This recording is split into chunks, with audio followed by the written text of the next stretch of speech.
Okay, we're getting ready to put our tank back underneath. I got a tarp under here. It's going to aid in getting this underneath it because it'll just slide across the tarp like that. I'll give you the lay of the land here in just a minute. Show you what we're doing. Alright, let me get you off the pod here. I'll show you what we're looking at. This is the back of the car right here. So we got where the tank lives, which is right straight ahead. Tank lives right back in there where that one strap sits. Passenger side one's removed because this tank has to sit up above the exhaust pipe. So when we get it up and we got that strap in place, before we tighten it up, we're going to go over here and put our other strap in. Over here, we've got my fuel lines over there. That line hanging down, that's the vent that goes on that little tube right there. And then if we go up here, up inside there, you can see that's the filler neck attachments. Right there you got your feed and your vent. So we got to put our hoses on the filler neck first. And you'll see why later. Basically because if you don't, you're not going to get them on. So we got to put the rubber lines on up there first. Then I've got to do some stuff under here. I got to put in some clips. Let me show you what we're going to do here. Let's go get our clips. I got to put the clips in before I put the tank up, because I'm not going through that nightmare I went through earlier. So let me get our hardware together and I'll show you what we're doing here. Kind of take a look at what you're dealing with for a minute. About 2 years ago, I ordered some attachment hardware from the GM dealer, and I've been hanging on to it. These are the clip. That's the part number for the J clips you're going to need. They go on the body. I'll show you where they go. You need 2 of these. This is what they look like. They're basically a bolt welded to a J clip. See that? Required. These go up on the car. These are the bolts. See the bolt right there? There's supposed to be 2 of them. Yeah, there's 2 of them. I'll show you the bolts. These are the bolts that hold your tank in. See? These are your bolts that hold your tank in. So what you got is you got this nut sits up in there like that, and then you got your strap, and that goes through your strap, tighten your tank down, just like that. Real easy. A lot easier than what I went through yesterday. I'll show you where these live. We got to install 2 of these nut retainers. So let's get you underneath the car here. Got to shove our tank back so we can get to our spot. If you want, you can get your tank up on your one strap, or you can just push the strap back, doesn't matter. It'll get there eventually. Alright. I'm going to take you off the pod because I can't get you any further back than that. Alright.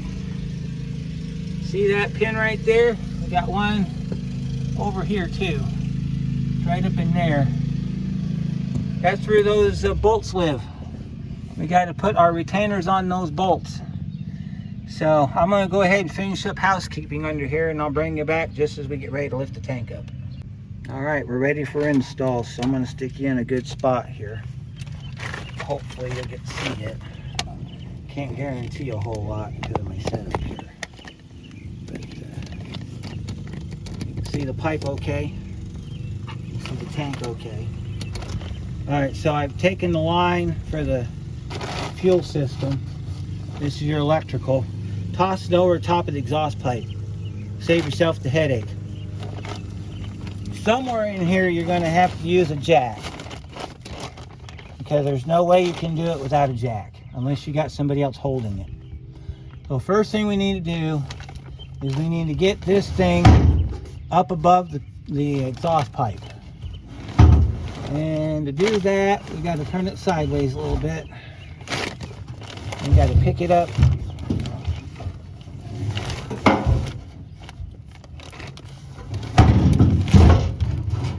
Get it up above the exhaust pipe. This is where the jack can come in handy. You got to get a jack underneath here to hold it in place while you maneuver things. So I need to get my jack under here so we can get this thing moving. All right. Back here. This part sucks, I'm telling you that right now. Last time I did this, I had a tranny lift and a 4-post jack. I had the car about 10 feet in the air. I literally just put this on a tranny lift, lifted it up, stuffed it up in here. Also, I had half the exhaust off of it, so I didn't have to worry about moving the exhaust around, but I don't want to mess with that exhaust pipe. That's why we're doing it this way. All right, now I got to get on the other side and aim it up that way. So let me get around here.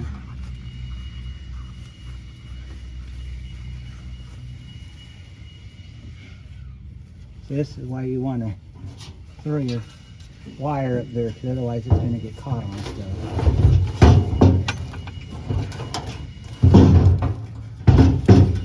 Another thing you might want to consider is getting you some gloves. This tank's got some sharp edges on it, and it will not hesitate to cut you up.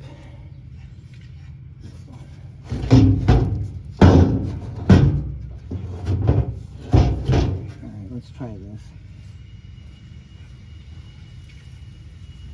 Let's pull the jack back, because it's giving me some problems here. I'm going to try to pick it up over the pipe on this side over here.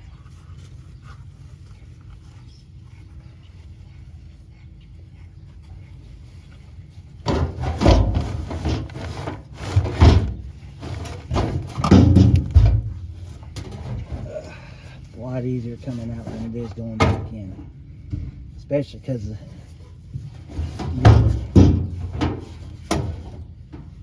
I think we need to pull it back on the driver's side, pull it over a little bit so we got more room to pick up on it.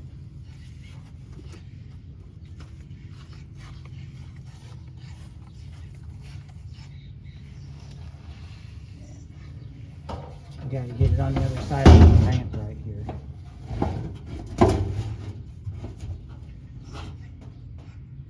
Oh, I see what's going on now.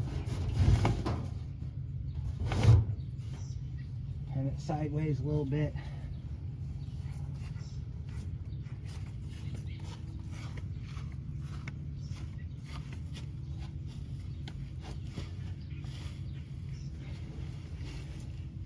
Alright, and we gotta pick it up. Gotta rotate it up above the exhaust pipe, like this. And then you can turn it back around. You gotta get under the main part of it now and turn it back around, because now it's up above the exhaust pipe where we want it to be. Let's see. I need to turn it from the driver's side. This is a pain in the ass job. I do not recommend anybody doing this, especially because you get shit trapped.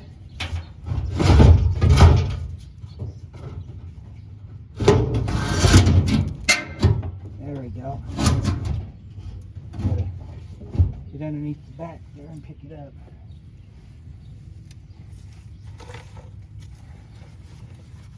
Yeah, you can see the mess I'm dealing with here. It's almost there though. It's almost where we need it. I gotta get under here and make this thing turn. There we go. There. Now we're in position. Now we gotta get our jack underneath the tank And we gotta get that strap put back in before this thing goes any further. And we gotta put that strap up. Once the strap's up, then the rest of it goes pretty easy. Strap up first. So to do that, we gotta jack our tank up. All right, don't want to dent your tank. So if you get to a certain point and won't jack no more, leave it there.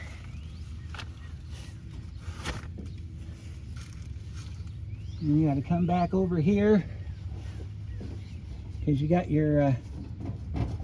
Oh, okay. Yeah, we got a problem over here. We got to pull that. We got to lower our jack down a little bit and pull the tank back because it's caught on the bottom of the exhaust. I didn't see that coming. All right, so we got to lower our tank down a little bit. And we got to get to the other side here and get it up above the exhaust pipe.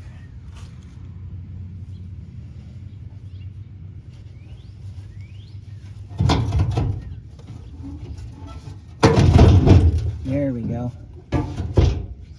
And it fell back down again.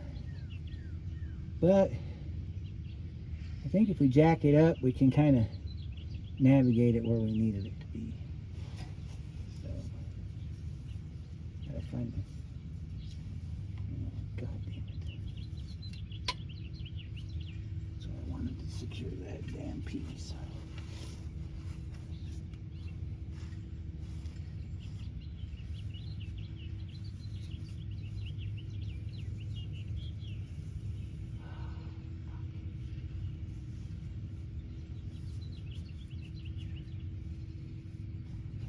Probably underneath the car somewhere.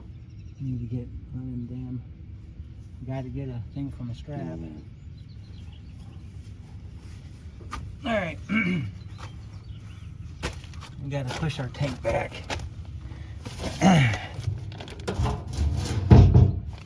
All right.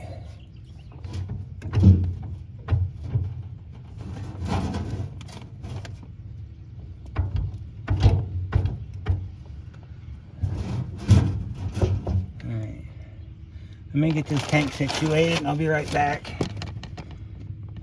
I got my tank up in and we had a little bit of a snafu on this side over here. We had to change one of those clips out because it broke. One thing you want to do is when you get your hardware, test fit your clips. There's a reason they give you 5 because 2 of them are going to be bad. That one up in there, that one's in good shape. We got to hook up our hoses, which are right here. We gotta get our hoses hooked up, then we can put this all the way up in. And right now I'm fighting trying to get that strap to go up on there. It's an aftermarket strap, so you know you're gonna have a little bit of problems, but so working on getting this. We got to get these hoses connected, so let's get those on there. These usually slide right on. I've never had a problem getting these hoses on. As long as you get them around that rib right there, you're in good shape. And the other hose I got pushed back on purpose because these tend to be a pain in the neck if you're not careful. So I don't have a place to put you, otherwise I'd let you watch. But I'll bring you back here in a minute after I get these hose clamps tightened up. I'll show you what it looks like. All right, we got our tank installed. Show you what we did here. We got our lines plugged in right there. Got all of our clamps on, tightened up underneath there. We took a minute. We got our bolts in right there. See that? That's what it's supposed to look like, OEM. Yeah, we got that one in. This side over here was stupid simple.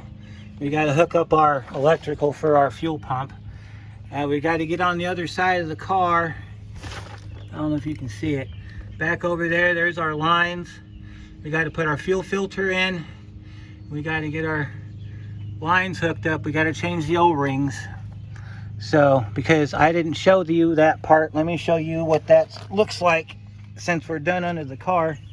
We can go ahead and pull our jack out. So we'll slowly let our jack down. I said slowly let our jack down. There we go. There, tank is in. All right, let's pull our jack out. We're gonna need our jack again in a minute because we're gonna get the car off the ramps. But before we do that, we gotta hook up our fuel line. Ignore that. That's something else. All right. So we got a line right here. This is your return line. That hooks directly onto there, but as you can see on the end of it, we have an O-ring. We got to change the O-ring. GM is big about their O-rings. This is our fuel filter line right here, and there's the other end of it. So GM made this stupid simple, okay? Your pressure line is the line that's got the O-rings on it, okay? So you got to have one O-ring over here, one O-ring on the other side, and then on the return line, you just get one O-ring. So I got a new filter for it because every 2 years I change my filters. And so I've got to go get my O-ring box, and then we can hook up our lines. The line for the vent's already hooked up. Don't worry about that clamp in the middle of nowhere.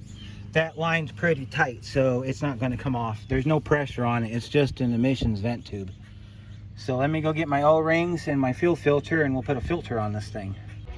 Okay, we got our fuel filter installed. I wanted to tape it, but there's no way I could do it. So I'll show you what we did here. That way you don't feel left out. By the way, if you're doing fuel filter and you're doing microguard, that's your part number right there. Keep in mind, it does not come with O-rings. You have to change the O-rings. So the O-rings I used were these two top ones here, so that's your sizes. Okay. And then the bigger one was one of these bottom two right here. So there's your sizes for that as well. And it's important that you change the O-rings because you'll find the other ones to be dry and brittle, and they're not going to seal anything. So our fuel filter sits up in there just like we showed you in the beginning. That's the way it goes in. We got our return line hooked up. We got our fuel line hooked up. We got 5 gallons of gas in it. Now I'm going to go turn on the pump. We're going to see if we have any leaks. If we have any leaks, then we can take the car off the ramps, and I'll take it over and put some more gas in it and make sure our gauge is going to work all the way. So let's get in here real quick, turn on our fuel pump, make sure that we got fuel going to our engine.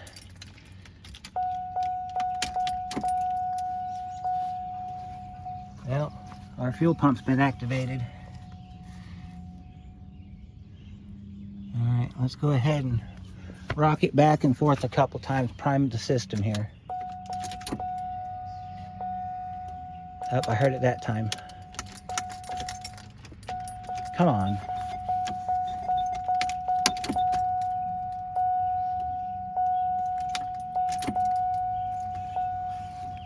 All right, we got some priming here. Let's make sure we have no leaks. All sealed. See, that's the importance of changing your O-rings. Do we dare try to start it, or we just get our tools cleaned up first?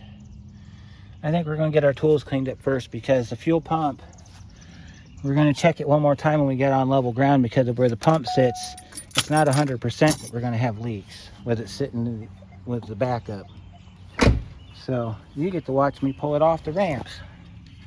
Show you exactly how I did this in case you're wanting to do this yourself. First thing you need to do is we need to pull our jack stands out. Pull our jack stands out. Those were just put in there for safety. Whether or not they actually did anything, I don't know. So we got to close our gas door.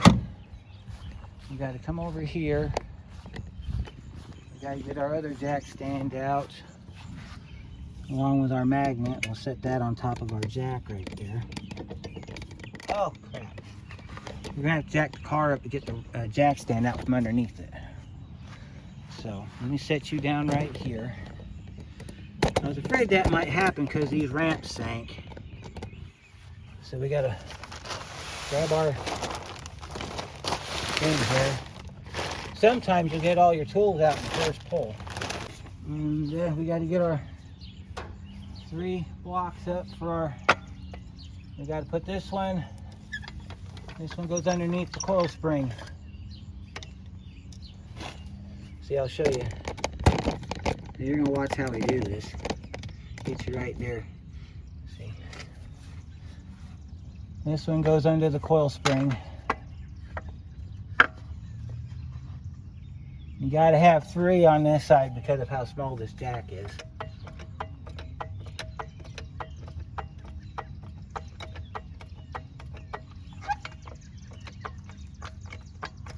You want to catch it just on the edge of the coil spring like that. See that?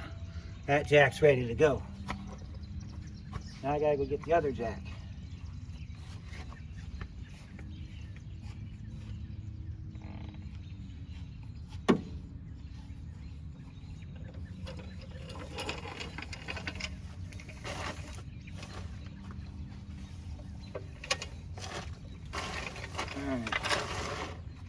Now I take our other jack, which I've got right here behind you, and we'll roll this one right under there. And all we need to do, you want 1 block on top of this one, because you don't want to have your jack pad come in contact with your car, because if it slides, you're losing some of your suspension. Now see, it's not that bad taking it off as it is getting it on here. All you have to do is jack it up high enough. Make sure your jack's out of the way. You got to make sure it's turned out of the way here so that when we're ready we can pull the ramps out from underneath it. Got to get it centered like that. Get our jack right there. Pump it up. We got to keep the jacks equal. So you're going to jack one up, then you're going to jack the other one up. Kind of see what we're doing here. See, I'm jacking one up, then I'm jacking the other one up. Jacking one up, jacking the other up. And going back and forth. Until they're up high enough I can pull the ramps out. Now they should be high enough I can get the ramps out. So we're going to try to pull the ramps out from underneath the car.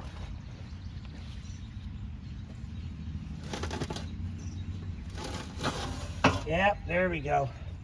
There's one ramp. And we go over here and we pull the other ramp.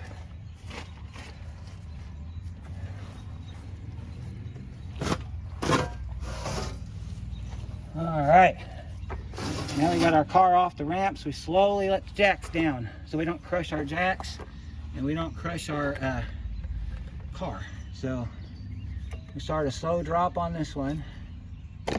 And we start a slow drop on this one. And there you go. Car is off the jacks. Not too shabby, I should say. All right, now we gotta clean up our area, but before we do, we gotta do one more leak test on this car. Make sure that our pump's doing its job. So I'll turn the key back on. Again.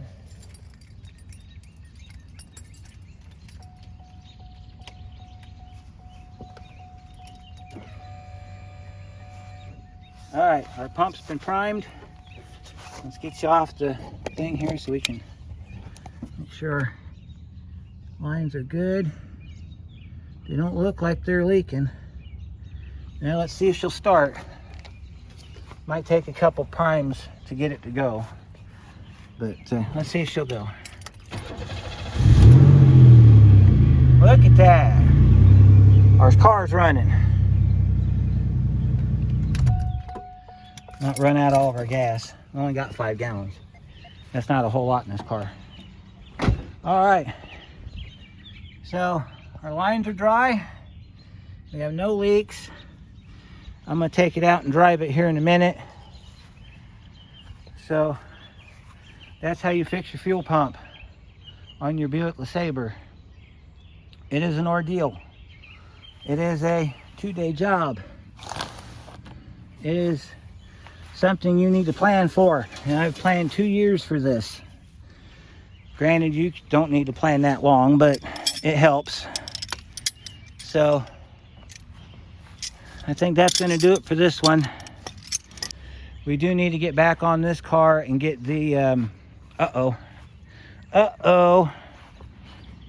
we forgot about our jack stand. I'll get that and I'll talk to you next time.